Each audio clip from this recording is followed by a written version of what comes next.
Hello and welcome to the Unintangibles. I am your host, Mo Aurora, and joining me as always, El Jefe, Jeff Shuela. How's it going, Jeff? Jefe, I love it. Very good, very good. Ready for week 5, ready for Patriots Colts. Yeah, week 5, it's here, whether you like it or not. And the reason why I say that is because I know that a lot of people, one very consistent source of frustration that I think a lot of people have, and I wanted to talk about, there's one particular spot in the draft, one position in your lineup. There's a whole group of these guys, and I want to talk about all of them. But in no particular order, we have Jay Ajayi, Alex Collins, Kenyon Drake, Derrick Henry, and there's a fifth one. Who am I forgetting? Lamar Miller. Lamar Miller. 5 guys that people drafted as their RB2 thinking, well, he'll give me RB2 production. And these are people that maybe they thought they were smart and they didn't take a chance on a rookie, and maybe they didn't start off in a position to have the chance at drafting, let's say, Christian McCaffrey as their second running back.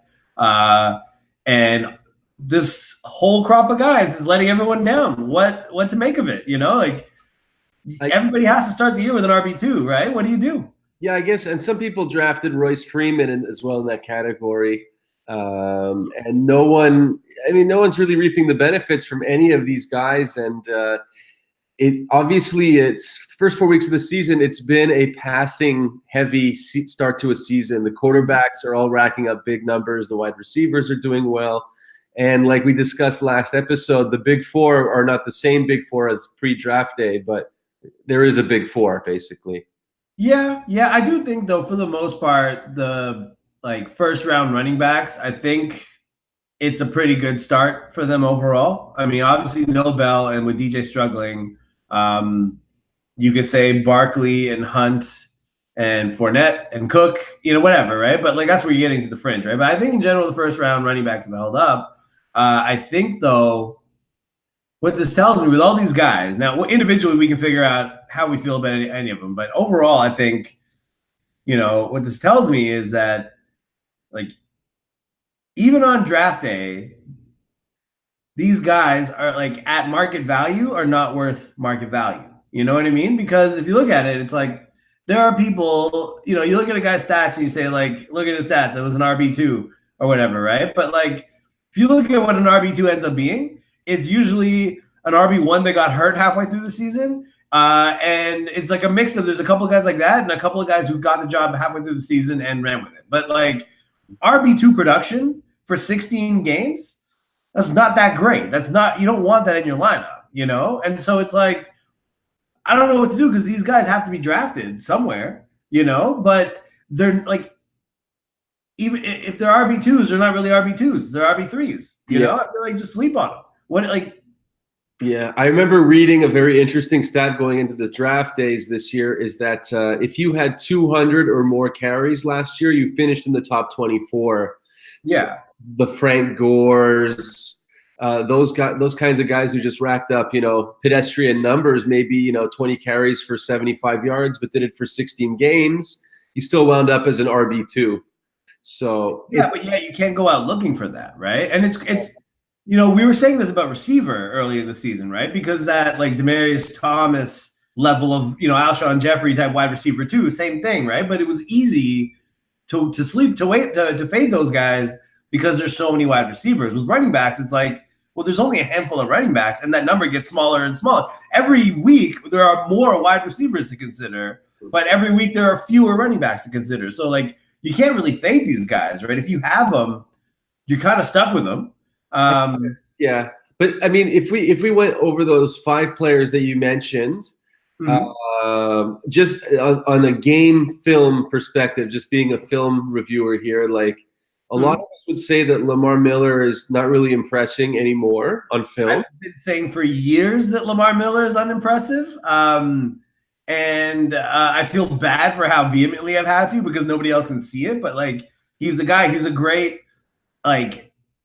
he's talented. He's got measurables and stuff like that, right? But that's not the same as being a good football player necessarily. People like to describe football players the way they describe cars, but really a football player is both the car and the driver.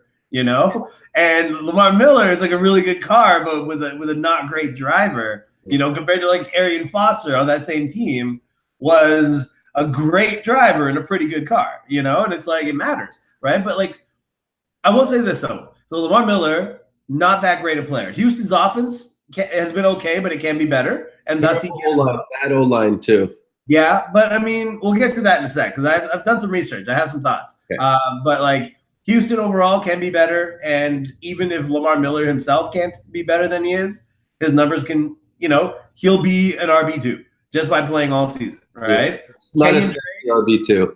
What's that? Not a sexy RB2. It's right. You get points for finishing. And Drake, I don't know. Miami's not that great a team, but I don't think this usage will last all year, where it's just Gore for 10 garbage time carries and Drake for nothing. I don't know. That has to get better.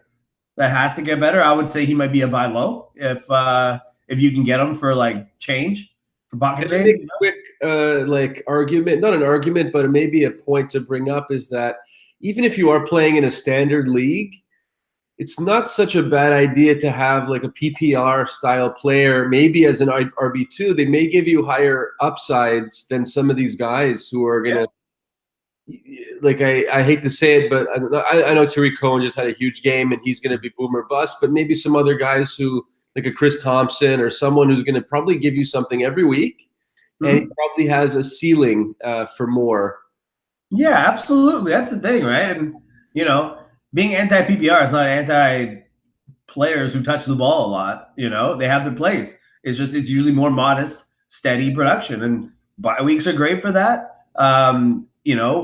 Injury fill-ins, that's what those guys are great for. But, I think – so I did some research because I know I've been saying earlier, and I think you've been in agreement, but correct me if I'm wrong, but it's felt like this for the last few years, right? Like that, like, oh, nobody can run the ball. No offensive line can block.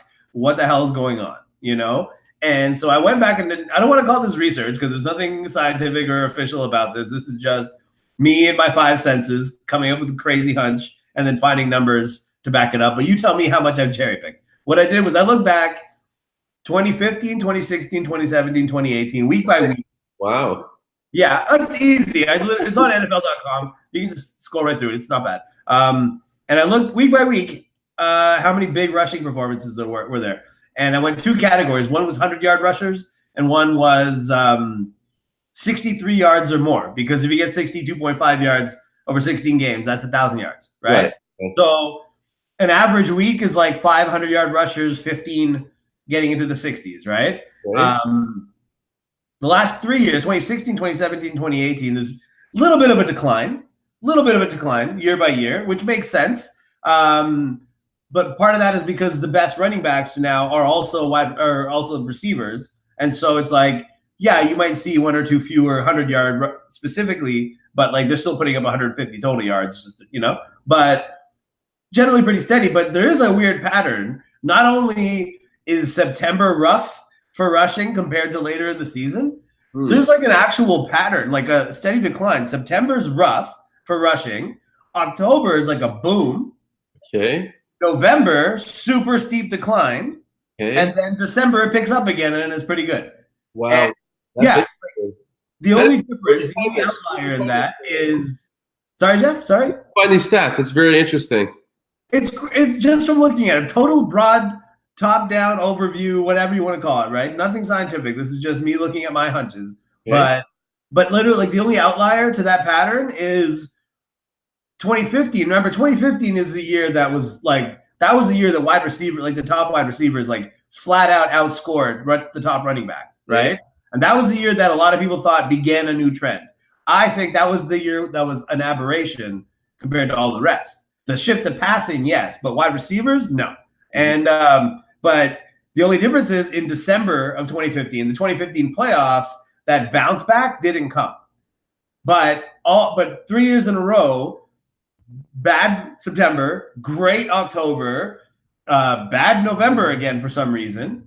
And then the last 2 years it's picked up in weeks 13, 14, 15, and 16. It's crazy. Is there a reason to it? Well, I mean, I can assign some reasons to it. You can tell me how crazy it is. Like weeks 1 through 4, yeah, a lot of teams don't know how to block. Weeks 5 through 8, teams are getting bye weeks. They're fresh. They're figuring things out. Weeks 9 through 12, nope, the season really is long. I'm tired again. And then weeks 13 through 16, hey, we're in a playoff hunt. Let's play some football. Like, it kind of makes sense if you think about it. All these guys, they all live on the exact same schedules, and if you're not talking about individuals, you're just talking about the league as a whole. These patterns would exist. It's an entity. It's an organism. Why? That makes sense. I don't know. That's some great research, and I would be curious to look at the RB2s in October and see if the RB2s surpass their September numbers, which isn't going to take much. Yeah, I mean, I thought earlier when I was being optimistic about Derrick Henry, I was saying, nah, man, wait till everybody starts getting tired. He'll be nice and fresh, and it's going to run right over him. Now's the time for him to prove that, Alex Collins is another guy. He's another he gets stronger as the game goes on kind of guy. Let's see if that happens over the course of the season, I think it's good. Drake, I think, is too good for what's been going on with him. And Lamar Miller, I don't think is very good, but Houston's pretty good. And Foreman's back soon. Well, Donta Foreman's back. No, sorry, in 4 or 5 weeks. So. Oh yeah, so you still got some time, right? And then Jay Ajayi, man, he's just, I don't know if he's ever going to be healthy. I don't think so. I don't think so. But when he is healthy, his usage is so crazy. Like owning Jay Ajayi means constantly having to look at a box score and see 8 rushes for 73 yards and just be like, what the hell? Why only 73? It's frustrating because he has a great O-line. He's on a winning offensive football team with a great quarterback. And I think it's injuries, man. I think injuries have done him in. But also, more than ever, teams are really committed to the running back specialists. You have the passing catch, the passing running back, passing downs. You have, it's hard to have a bell cow now. I don't think teams want to have bell cows because of injuries. You know what I think it is? I think if you look at roster construction wise, the Eagles seem to me exactly the same as the Patriots in that it's this deep collection of pretty good talent. Someone's always hurt, but someone's always healthy, and whoever they have, they just throw. And maybe that's by design. Like I said, these guys, Patriots, they always get these really skilled but undersized guys who probably drop a couple rounds in the draft. They're all good, but because they're smaller, they're all going to break. But that's okay because we have 4 of them, The Eagles too, maybe it's like Alshon Jeffrey is a great player, but because he's got an injury history, that makes him available at a discount. And then you can back him up with Nelson Aguilar and whoever else, and you know what I mean? So what's your opinion on Jordan Howard? He's an RB2. Right now, obviously, he's an RB2, maybe 3, but. See, it's funny because Jordan Howard to me is he's like those RB2s just by virtue of lasting all season, but he's a little bit better than that. So he's an RB1 just by lasting all season, Yeah, he might end as a low-end RB1, like RB12, 13 by the end of the year, possibly. Yeah, that's where he always ends up, right? It'll be that same sort of thing. He'll really be the 18th best running back, but 5 guys will get hurt, and he'll play 16 games, and then that'll be it. You find I know it's fun to look at stats, you did some good research there. Do you think there's merit to these patterns? Do you think there's something that we can apply? I mean, it's hard to do on a week-by-week basis, but but you can do it on a month-by-month basis because, I'm telling you, man, take a look for yourself. That, you can say I cherry-picked it, but, it's exactly as I say it. I mean, you can tell me I'm drawing arbitrary lines, but they're not arbitrary. It's a calendar. It's a schedule. You know what I mean? Well, look, then it comes down to this, how you use your flex position. So if you're saying running back is stronger in October, I have a dilemma this weekend. Am I starting Aaron Jones in the flex, or am I starting Amari Cooper in the flex? So do I lean with the running back now, or do I don't know. So Amari Cooper, by virtue of playing as well as he has lately, I think he's not in a flex category anymore. I think he's a wide receiver too, like he was drafted to be. But so maybe I'd say Cooper over Jones. But I think what I'm trying to say is I think, rushing the ball in general will pick up. And I think this is the season when it picks up. So for me, as a Derrick Henry owner, I'm saying I better start seeing it. And frankly, if he does well enough, that I can trade him, maybe I will. Or if he does so well that he tricks me into sticking with him, we'll see what happens. You Yeah. know, Alex Collins, same thing. If he can hang on to the ball, I think he's been pretty good. I think there's. Alex Collins more than Derrick Henry right now, as of I'm today. more worried about Alex Collins too because he's fumbling. Yeah. You know, Henry can just get going at any point. You know, Titans are the quietest 3-1 team right now. They're actually the fact that Mariota already had his struggles, and I like the way they're set up right now. Obviously, they're playing Buffalo on Sunday, so that's nice. We'll see if they use this Buffalo game to get the running game going, or they want to use the game to get Mariota a little more assertive in the pocket. So yeah, the thing that makes me confident about Henry, the only thing remaining keeping me confident about Henry is that I don't think the Titans are going to say, you know what, we don't need Derrick Henry. I think they are that element of their offense away from being a dominant offense, you know? And I think, you know, the upside for Derrick Henry is still pretty low because he's still, if you think about game scripts and situations and what he can do versus what Lewis could do, more times than not, they're going to want Lewis on the field. But if all you're getting is 12 carries and maybe a catch or two from Henry, you know, he can do enough with those to make himself useful again and justify the pick that you spent on him. But it's got to be in the next few weeks. It's also buying time for Taywan Taylor right now with Rishard Matthews gone, so that could be a good option. Yeah, maybe. But again, man, there's so many receivers. I'm never looking for a wide receiver. That's the thing. Like, I have not needed to look for a wide receiver yet, really, because you know all the ones that I have for my drafts are still like in good shape. You know. Look, I have both Josh Gordon and Chris Hogan on my FFPC team. Yeah. Who would you roll tomorrow night? I think I go Gordon. I agree. Yeah, I really do. I mean, well, yeah, right? Like, so hey, let me ask you then, because I have Gordon, and I've been disciplined. I've been sitting. You got Gordon, bro. I know you got Gordon. Yeah, you know I have Gordon, right? But I've been sitting him. You told me to sit him, and I sat him. And that didn't work out, by the way, because you started Watkins.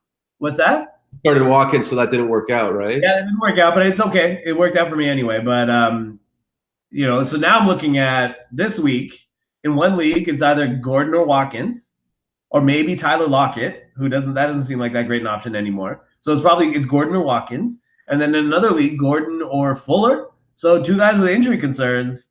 Why don't I just go with Gordon? You want my opinion? Yeah, go with Gordon. I wouldn't start Watkins a week after he got pulled on Monday Night Football. Yeah, and he's about to play Jacksonville. Yeah. Russell Wilson is I know the Rams secondary. I know they're playing the Chargers, so I know it's the Chargers or the Rams. I think it's the Rams. Seattle's playing the Rams. So I know like Talib is not there.